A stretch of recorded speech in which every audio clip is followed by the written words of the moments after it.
Ndakatarisa kudenga mtsotsi pamatama ose.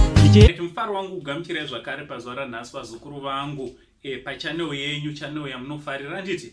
So chiterera kana unga usati wasubscribe pa this channel, I kindly ask you kuti muzukuru hapana chekudi, hapana chekumirira. Subscribe, turn on your notification bell kuti pega patino upload ma videos you will be notified. Anditi thank you very much ne support yese yamunoramba muchipa pamusha penyu basa richienda mberi.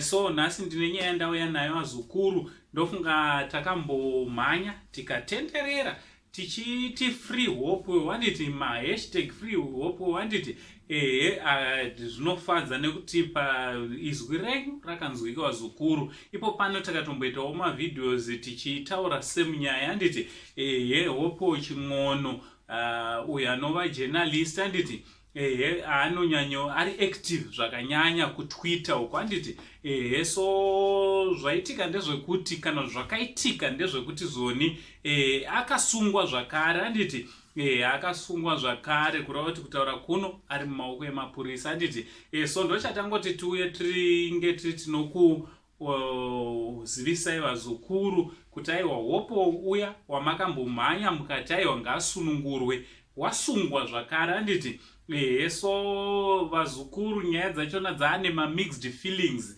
nekuda kwekuti Hopewell umwe chete iyeyi mamwe majournalist ari kuratidza kuti haasi kufara nekuda kwemaitauro ake kana kuti maitiro ake kana ari kutwitter, anditi also nemamwe maartist akafanana naJapraiser zvinoratidza kuti pakazomboita kuchinjana kwemashoko pamazuva akapera. Izvo zvinogona zvisina kubata zvakanaka zvakare mafollowers kana kuti mafans aJapraiser, anditi nevamwe vakasiyana siyana. Takazonzwana Tatelicious zvakare vakutaura achiti zoni Hopewell stay in your lane, anditi usabate vanhu vakawanda. So what do you think vazukuru nokusungwa kwaitwa Hopewell, mamiriro makambomuita paya pakutanga ndo mamiriro amuchamuita here iye zvino?